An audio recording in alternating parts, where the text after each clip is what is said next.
new Lagos traffic law this morning is Paul Utho. He's a public affairs analyst.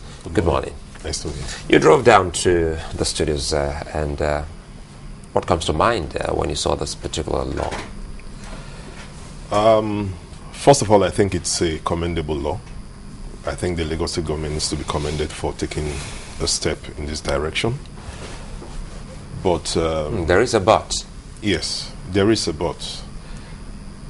And as events unfold, you begin to see why the but is there. Number one, I think that some aspect of the law looks draconian in the sense that they look too stiff. And when you take it from the aspect of the fact that we've had laws in this country, we've had traffic laws in this country, it's not the first time we're having traffic laws.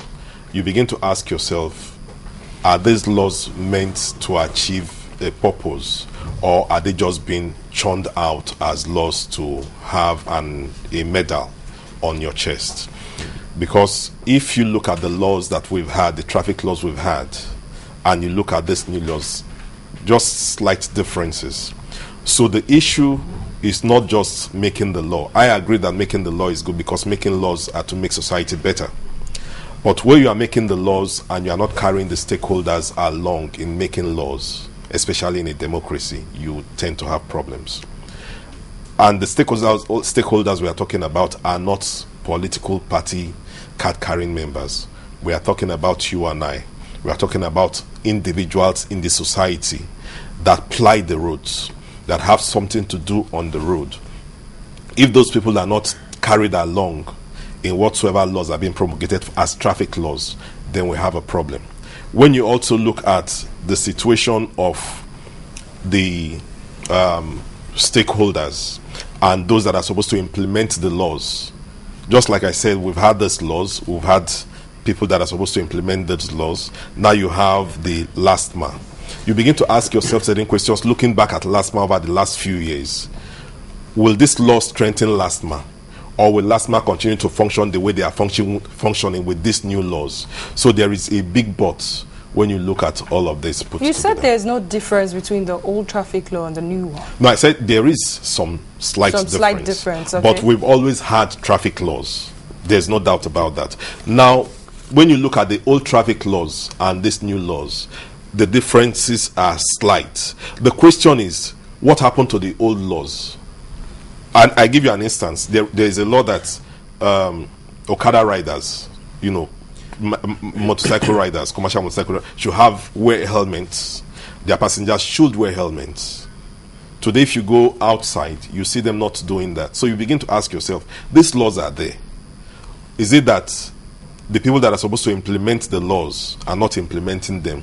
Or is it that the people that the laws are made for were not carried along in making such laws? That's a little bit tricky, It says stricter measures. Sometimes we need to get into stricter measures to be able to achieve certain results.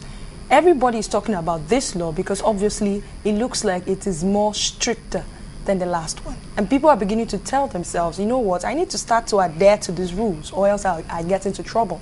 Now, quoting what you said is a bit draconian. Some people have said that, some cynics said, we do not have enough space in the prison to be able to accommodate some of the jail terms that some people will be serving if they break the law. What do you have to say about that? Number one, not all traffic offenders should be criminalized. In the countries that the government is trying to use as examples, Europe, America, Asia, and what have you, if you break a traffic offense, they don't criminalize you. There are institutions that are set in place and logistics that are set in place to handle such offenses.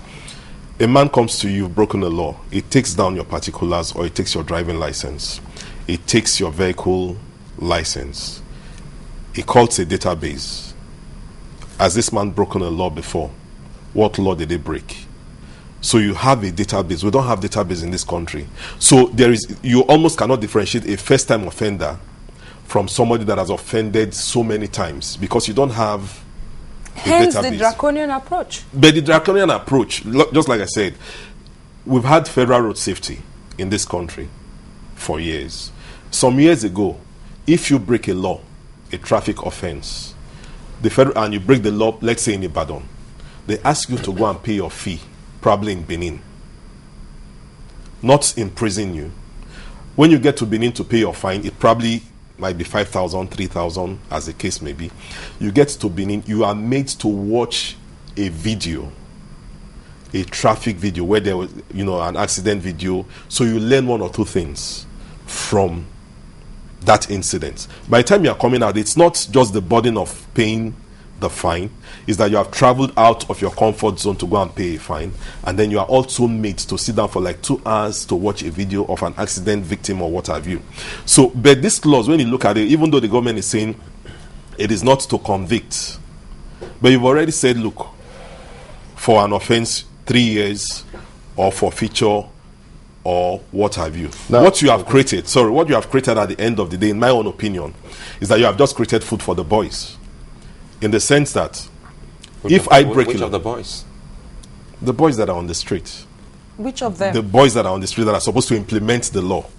They are in the sense that they're not boys. The boys. I use the term boys in the sense that you don't want to call them creating food for the officials.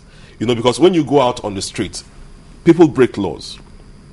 But when they break these laws, because the logistics are not in place, like I said, you find out that somebody tries to wind his way out of it. You have a fine of 50,000 and he gets away paying 5,000. The money does not go into the coffers of the state government, but it goes into the pocket of somebody who is supposed to Let's not go into where the money goes into. First and foremost, these laws, as draconian as they sound or look, they are supposed to serve as deterrents, as the state government has said, because nobody in their right senses, like he said, should break any of these laws, saying what is on the other side of the law. Some people have also said that bad roads have also culminated in the reasons why people go against traffic, and a couple of other reasons. What do you have to say about that? Because people are saying that these laws are too stretched, far stretched than what they can meet up with. True. You have bad roads. Apart from the bad roads, when you even have traffic build up, the officials, rather than go up to a point to find out what is causing the traffic, you find out that what they do is look out for people that are probably eating, people that are probably making phone calls, people that are not using the seat belts, and what have you. So there are issues. And when you also look at the issue of the traffic build-up and what the law is supposed to address, if there is a traffic build-up, I am not aware today that LASTMA has probably a hotline that individuals or stakeholders can call in and say, look, there's traffic building up or there's an accident. What people do is just call up their friends. Oh, can you please tweet or can you please call somebody that you know and tell them there's something going on here. So if we have better roads, if we don't have hawkers on the street, if we have better logistics in place, then if we have road signs, because what you are going to have, and why we say some of the laws are draconian, is that you get into a one-way street because there is no sign. You get to the middle of the street and somebody jumps in front of your vehicle and says to you, you are on a one-way street. You say to him, you did not see a one-way sign. You are right there, you are already a criminal by the law.